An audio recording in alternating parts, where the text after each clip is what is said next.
Hello, and welcome to the Game Developers Refuge podcast for Saturday, May 16th. This is episode 20. I'm your host, Jay, and with me today I've got Kenny. Hey, guys. And Mike. Listen, Mike, you need to boost it up again. And we've got Mike. All right, Mike wants to whisper through the entire episode. That's fine.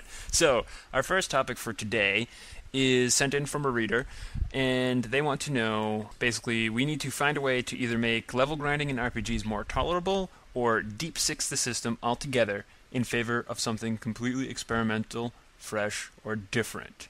So, I think the easiest way to start off this topic is basically to sort of go around and find out what is it specifically about grinding in RPGs that annoys you. Does anyone want to sort of jump out with something? Yeah, sure. You know, the whole grinding thing is it's just people wouldn't mind it if it weren't so repetitive. Okay, so basically it's the repetition that bothers you. I would imagine for most people, maybe I need to be only speaking for myself, but it's just a repetition here. You know, you get into a random battle and you say, okay, I know every single battle is going to be the same way. Character 1 attacks, Character 2 attacks, Character 3 defends, Character 4 casts Cure. I hold down the button and 10 seconds later I win the battle. Mm-hmm. And eventually, if you level up enough, and you're still grinding for whatever reason, maybe you need more money, maybe you need to get another couple levels, take on the boss, it just kind of devolves into the exact same thing over and over and over again. All right, so then let's take it to another level. Should we construe this as grinding specifically, as in not the battles that happen? So, like, you're in a dungeon and you're going from the beginning to the end. Grinding wouldn't include the battles that you fight along the way. Grinding would sort of be, I need to go out and fight dudes to level up because I suck too much right now.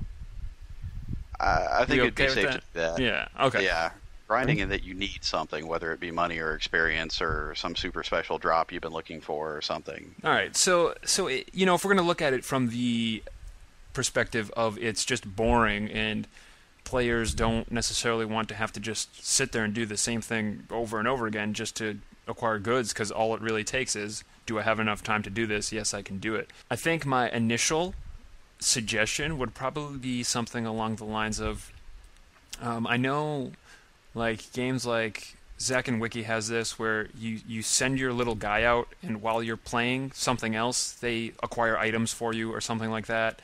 I think Misadventures of Tron Bonne has this as well.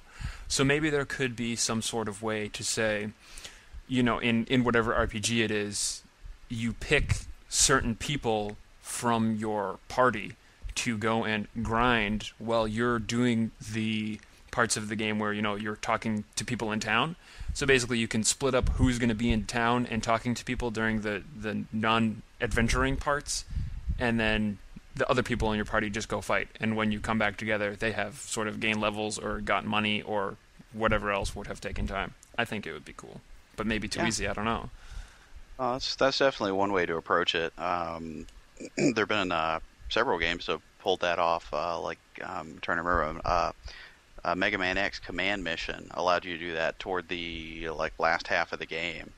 You could go and you actually had a little sub-team of robots you could cultivate, and you could send them off on little random quests like that, and they'd come back and bring back goods based on their stats and where you sent them and how successful they were. And it was kind of neat because you get some good little swag out of it without actually having to go and grind yourself. Mm-hmm. Mike, any experience, or are you just not an RPG guy? I think the best solution would be to get rid of random battles and turn-based battles. Okay, so then what would you use in place of random battles or turn-based battles in a classic? The opposite. Real-time? Real-time battles. Like Zelda? Right, Zelda, even Diablo, things like that. Go ahead. I was a little confused. Kenny, you talked about the repetitive of the battle systems in that you have to do the same sequence over and over in order to level up, phrase your nerves. But if you're doing the same sequences over and over to advance through a dungeon, you're doing the same thing, the exact same thing. The only difference is that on one side, you're doing it for the purposes of leveling up, and on the other side, you're doing it for the purposes of advancing geographically. Yeah, but I And think there's a distinct difference there because a lot of what ends up happening with grinding is you got to some point in the game, and for one reason or another, like your guys are either not strong enough, you don't have enough money, or you don't have whatever item you should have had to get through wherever. And I think the problem is that a lot of players see that as a deficit to the game design itself.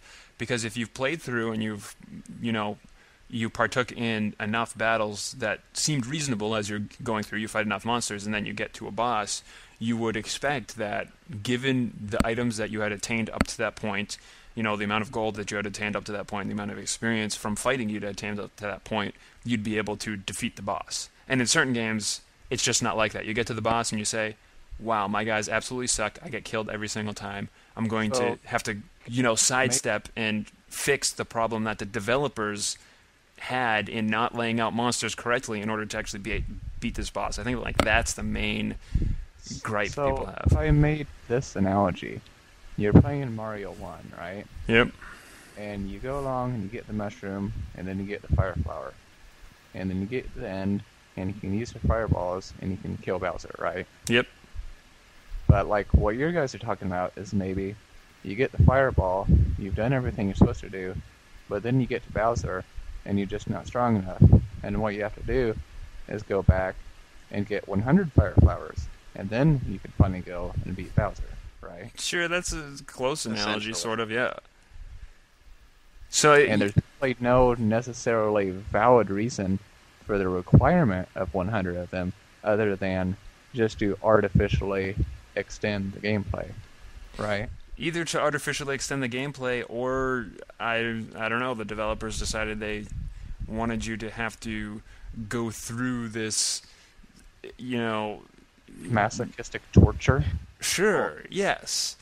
There may also be the chance where, RPGs having such massive amounts of content, it may be difficult to do the fine-tuning at the last moment. Maybe they ran out of time and the publisher said, look, just give us the damn game. And you're like, well, okay, here you go. I mean, it could be, and potentially you have to think that a lot of current day, JRPGs take from old school roots, where maybe that was something that players did enjoy was, my guys aren't strong enough, so in the real world I would go out and, fight slimes all day and get strong. Who knows? But, it looks like we explored pretty much how this comes about, but, what's a good way to make it better, I guess? I don't know. It's like you could get rid of it entirely, but then what would you do if you had no battles in an RPG? It would just be like a conversation simulator. Well, looking at it... go ahead, Mike. It just seems to me like the best case scenario seems to be the one you suggested, where if they had more time to develop, they could have properly balanced the statistics that you do need, but perhaps in the rush to get the game to meet the deadline, they didn't have time, and as a result, the player suffers by having to grind.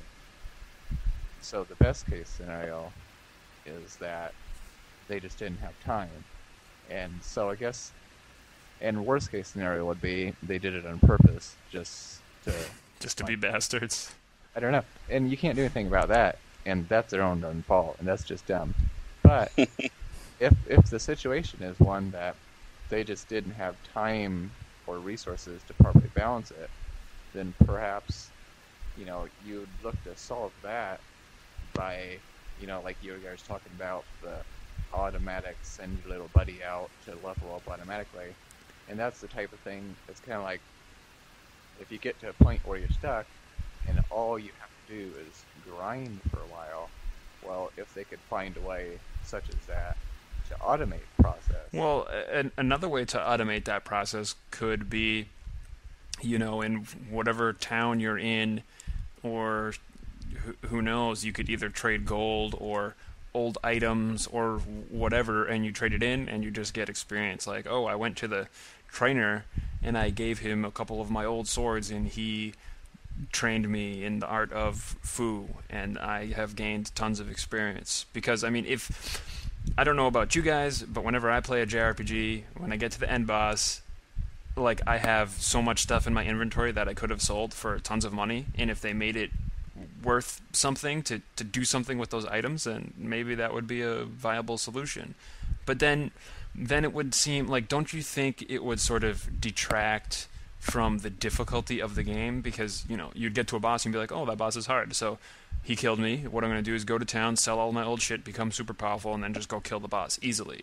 So, but you can only do that once, unless, if it's at the end of the game and you sell everything that you have, then when you get to the next boss, if there is one after that and they trick you, which just happened in the damn game I was playing, but, if there happens to be a scenario after that, then no. But I think it's not too bad if you get to the very end of the game and the last boss just turns out to be a real bastard and you just want to go ahead and say, well, I'll sell it all. And, well, of course, there are also varying levels of this. I mean, you don't have to make it to where you can become all-powerful.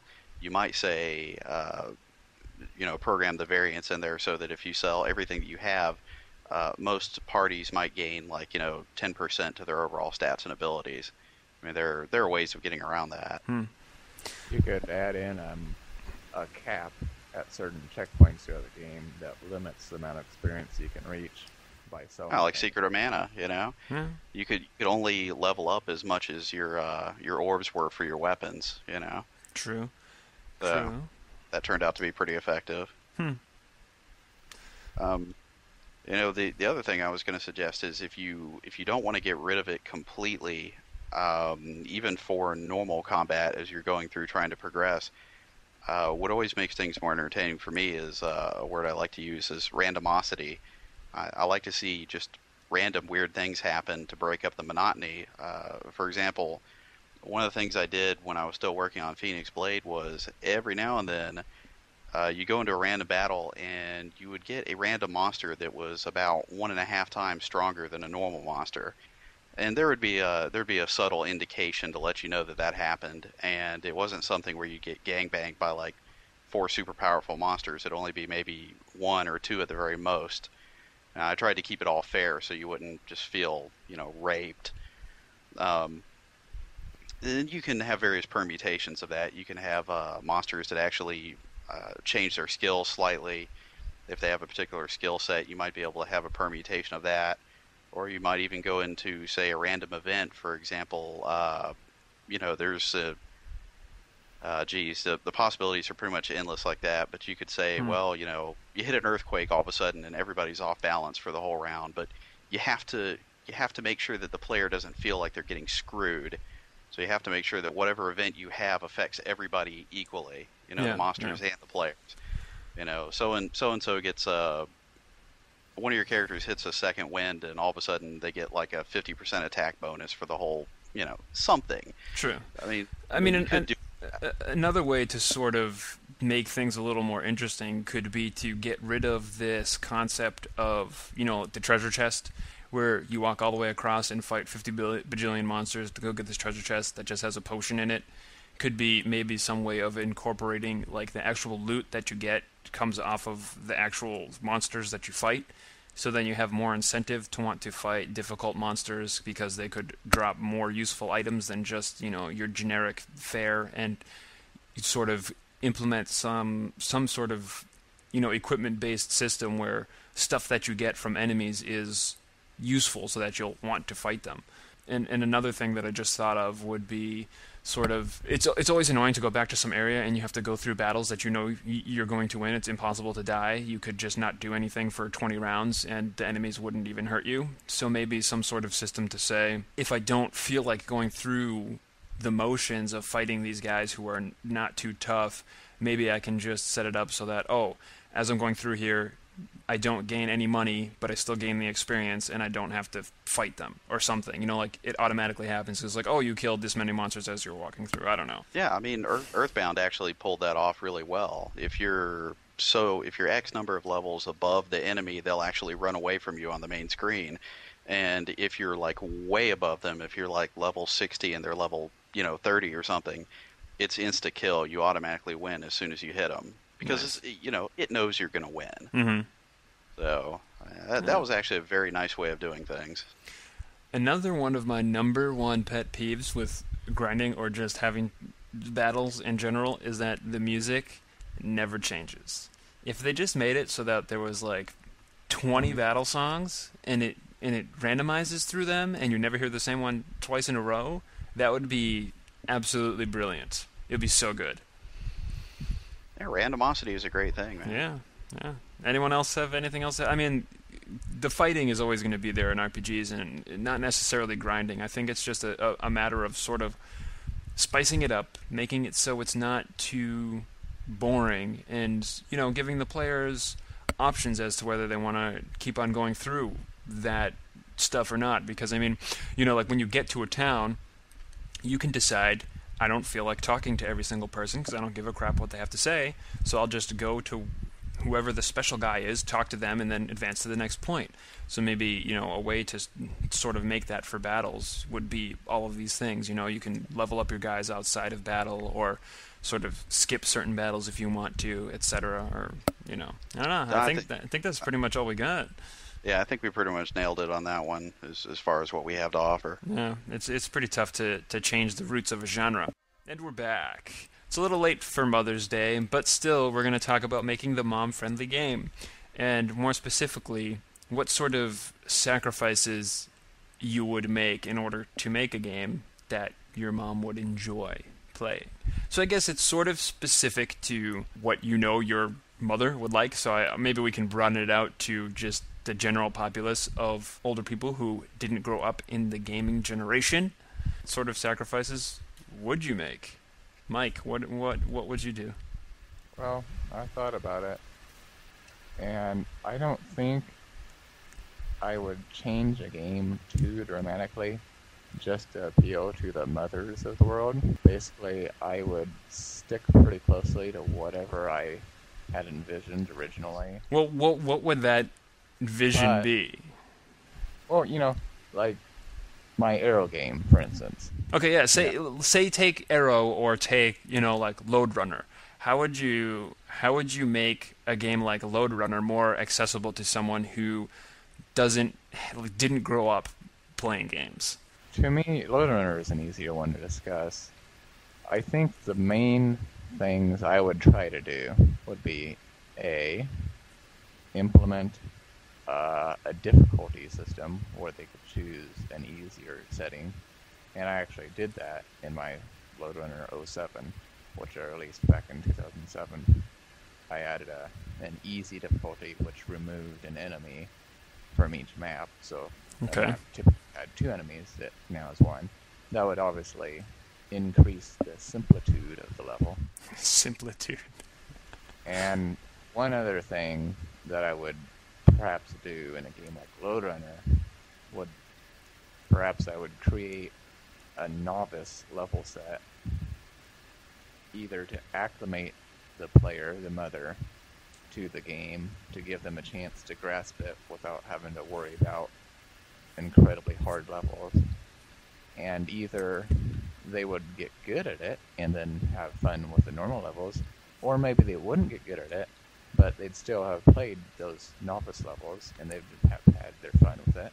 Okay, so basically what you're saying is you wouldn't really change the control scheme or anything like that. You'd basically make the barrier to entry a little lower by making things easier from the start. So basically starting and ramping up very slowly. Right, and as far as control schemes go, you know, personally I try to make my control schemes completely customizable, and so sure, that would be there if they decided they wanted to have the button somewhere else or use this or that. I don't really consider that, you know, I kind of think that as a completely, I don't know the word, something completely malleable that anyone can change to anything. So I don't really consider that a factor in terms of the difficulty of the game. If you had a guy who could run and he can throw bombs and he can dig holes and he can do backflips, and you need a different button for every single thing, I mean, inherently in a game like that, there's going to be a difficulty. You're going to need some sort of dexterity, you know, to jump over the holes. Yeah, okay. So I'm glad you mentioned that. So that's sort of the thing I want to get into is how would you cater to people who don't have that dexterity to to handle something like that. Like they may not necessarily be used to doing controls in a split second. So one of these guys is coming after them. How are you going to sort of modify the game such that they don't need that accuracy, but the difficulty is still there and it's still fun? And I think, one of my ideas that go along with some of the things that you said, which is, making the barrier to entry a little easier, making levels less difficult off the bat. But I think one interesting thing would be to create sort of a difficulty that grows with the player. So as they're starting out, say if we're doing the example of Load Runner, the guys will chase you around and they'll just gobble you up if they touch you. So maybe you could implement some sort of thing where as they're coming for you, there's this delay where they're going to come and get you if you're just standing there, but they give you enough time to get away if you're not too used to the controls or something like that. I don't know. And as the player needs it, there will be that back off time, and as the levels progress, then they'll become what they would for the average player, for someone who has grown up with games. Yeah, that's a pretty decent idea. You could actually work that into Load Runner. You could actually have them making creative mistakes. Mm-hmm. There are a lot of opportunities for them to just say, okay, I kind of predicted that the guy was going to go this way, so I jumped off the ladder, but turns out I was wrong, so now I have to wait till I fall to the bottom of the ladder and then start climbing up again. And even a simple mistake like that, an experienced player is going to leverage it, and so you just have the AI just do it accidentally every now and then. And as they get better, you have them do it less and less and less, and to the point where they're raping you like they normally would. And so, it's obviously sort of difficult because there are lots of different game genres and stuff like that. So it's like, I think a lot of parents wouldn't have a problem playing a game like Tetris because that was big back in the day, and I think a lot of parents did play it because Nintendo actually tried to market it to that demographic. So... but you take a game like Tetris, and it's sort of, you don't lose unless you screwed it up yourself. So it's not like there are things out to get you that just cause the game to end. It's sort of, you take it at your pace, and as you're building things up, you screwed it up enough that you're the one who caused it to fail. So I'm trying to think of like a decent analogy, and I don't have one specific. I guess it'd be the difference between, you take your bike out for a ride and you wiped out because you were riding it wrong, as opposed to you wiped out because a car hit you. Tetris is one of those games where, when you lose, it's because you just took a spill on your bike because you forgot how to ride it or something.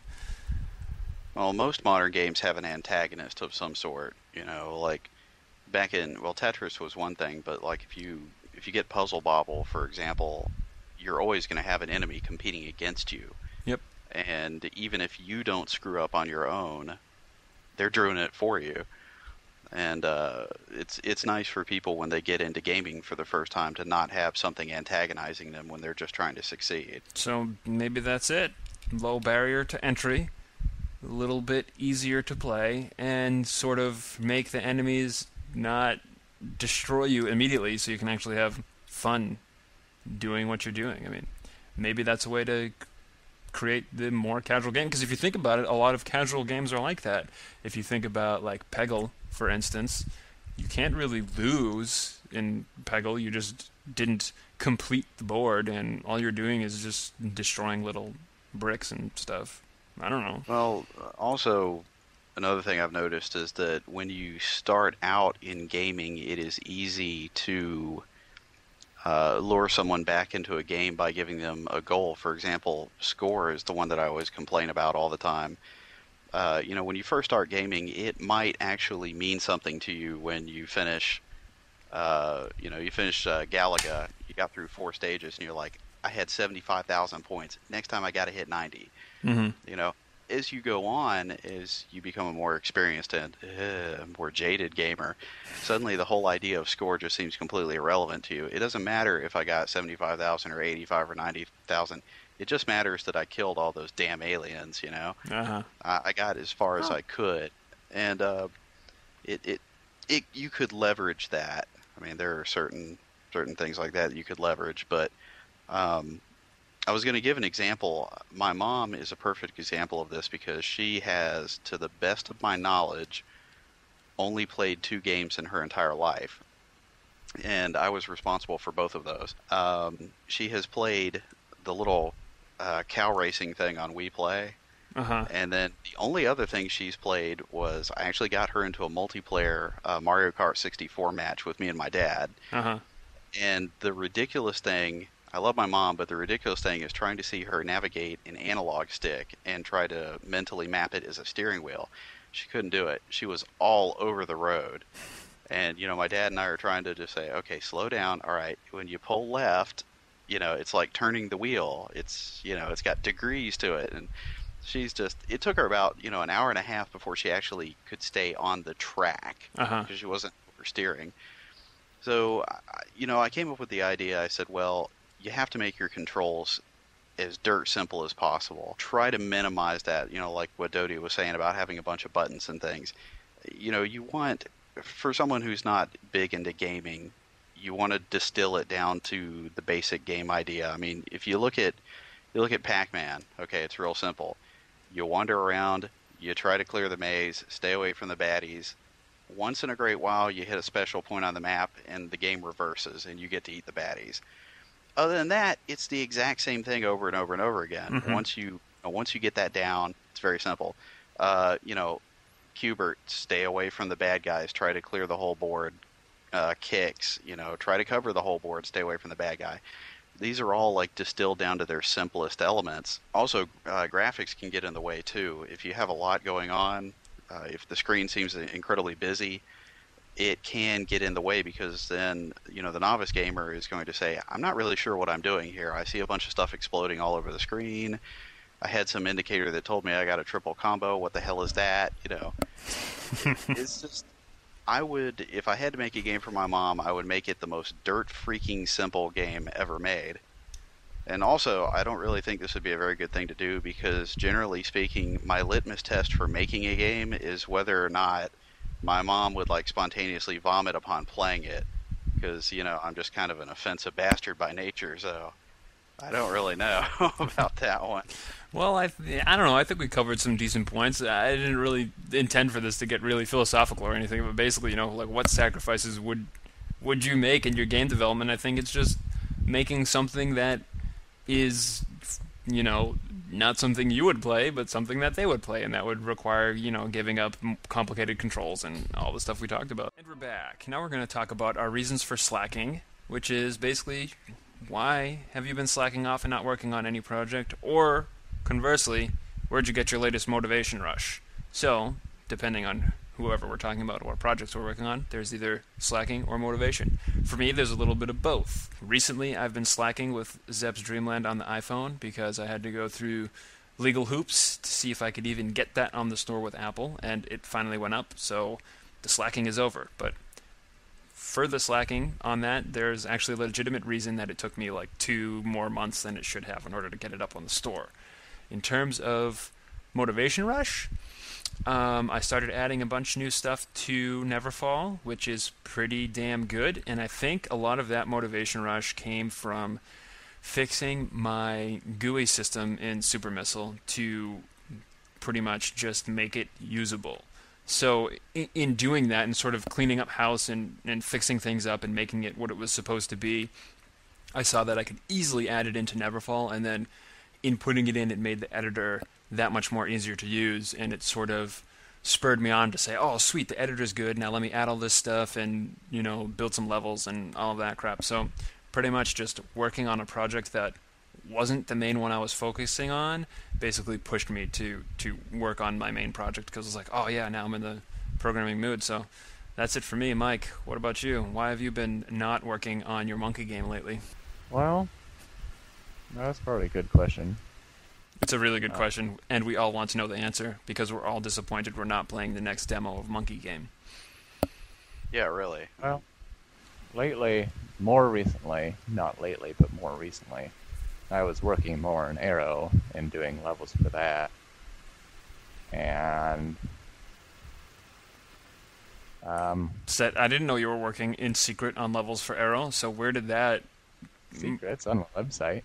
Oh well, I didn't see it. You We've haven't gone into announced that. it on the boards. You're just like, why don't you let us know these things? Oh, and it was in secret until I got the whole darn thing finished, level-wise. Okay. And I'm kind of in a lull. I'm waiting on... I have a guy who might be helping me with some graphics for it, except I can't figure out for sure yet or not, and so it's kind of in a holding pattern until I I see. figure out I need a... Because I'm going to... Whether or not he works on graphics or not, if he doesn't, I will, and it's going to have a... It's going to have an impact on the direction that you take from that point. So I guess that makes sense. I mean, we've all had those times where it's a logistical nightmare to, you can't continue because you need assets, but you can't get assets because you're waiting for someone and you don't know if you're going to do it or someone else will do it. So you're just, stuck in a circle. So Now, of course, you could say, well, if you have that in the back burner, then what is your excuse not to be working on this other project? Well, I don't have an excuse. all right. So basically, you're just waiting on stuff, and while you're waiting, you don't care about working on anything else. Hey, it works for us. I mean, got to have a life and things to do. Something like that. Yeah. What Doesn't about you, mean I have Kenny? a life. Just means I'm not working. Well, if this were last month, I guess my response would be a little different, but mine is going to be a lot like yours in that I've not been doing a tremendous amount of work, and then recently I just got a new project that I started, but to put it bluntly, the reason I haven't been working is because, well, my wife died. I mean, when shit like that happens, it tends to make you just sit on the couch and, yeah, you just vegetate for the rest of your life until magical event happens and you go, fuck, I'm normal again. But when does that happen? Who knows? But what spurred me to start this little relatively unannounced micro project was the Ludum Dare just... that was like a couple weeks ago or a couple months ago. I don't know. Time doesn't mean much to me anymore. But anyway, I've always wanted to participate, but I have this problem that I have an inability to create anything worth a damn in less than like 3 weeks. It's just how I am. I can't sit down and in 48 hours turn out something that isn't going to be like, basically a few seg faults and hello world. It's just how I am. And I've been on this binge. Me, Pantsu Panic, and his girlfriend, we've all been playing Dokapon Kingdom. And it's a cool game, but the entire game is geared toward screwing each other over as hard as humanly possible. I mean, the whole game is about backstabbing, endlessly backstabbing. It's a long game. We've put about 20 hours into it, and we've still got like one more session before we're going to be done. And that gets kind of old after a while. But I started thinking about it. I said, I just want to do something. I want to prove that I've still got it. I want to feel the mojo, Mm-hmm. So I said, okay, so let's think about something that I can get done in 3 weeks or less, something that'll actually be decent, and something that integrates the whole idea of backstabbing and being an asshole. I want to make a game where you're just a total asshole. I said, yes, I can do this. So I came up with this idea after I was playing some old Commodore 64 games, just going through. It's wonderful to play those old games because, like I mentioned before, it's just the gameplay elements are just distilled to their purest level. Do this, do that. It's not complicated by all these like extra techniques and these combos and chains and shit like that. So I came up with this goofy ass idea that I'll be showing everybody in a couple weeks or whatever, and it's been really refreshing. I've been tempted to work on it all day, but mostly it's just been mental masturbation. But every now and then I get something done, get some Sweet. code written. But So basically, motivation from a different game and sort of taking ideas that you have. That's always good. yeah, basically. And we're back. It's Juicy Tidbits time. The original recording for this was supposed to be for Mother's Day, so we're just going to stick with this anyways. It's Mother's Day, and you're either bringing flowers or something delicious to eat.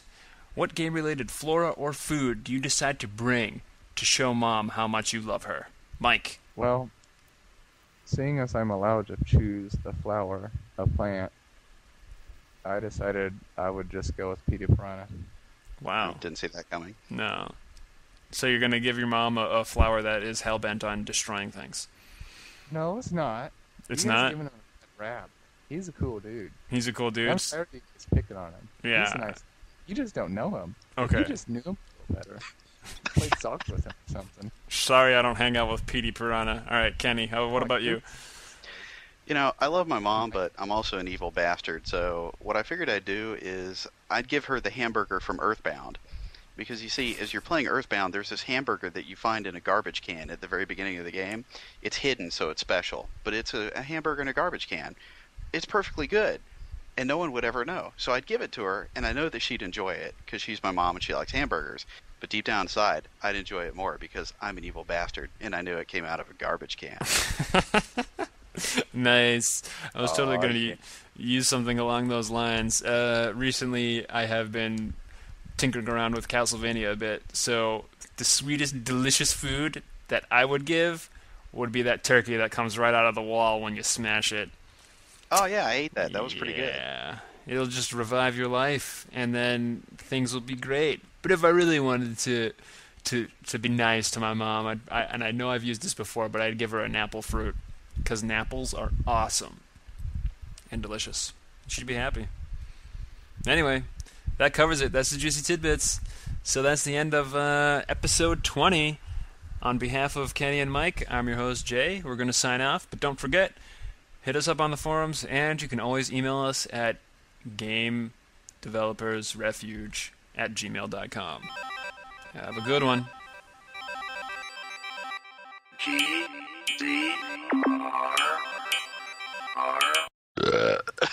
Oh, I'm so glad that I recorded that.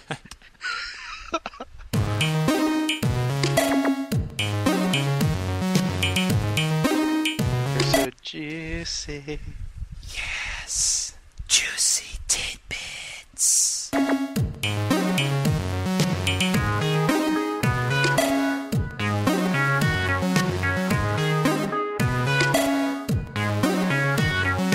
You just make my mom barf.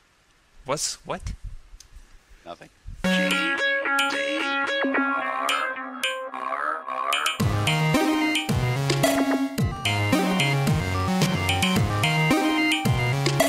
can edit that out, can't you? Of course I can edit that out.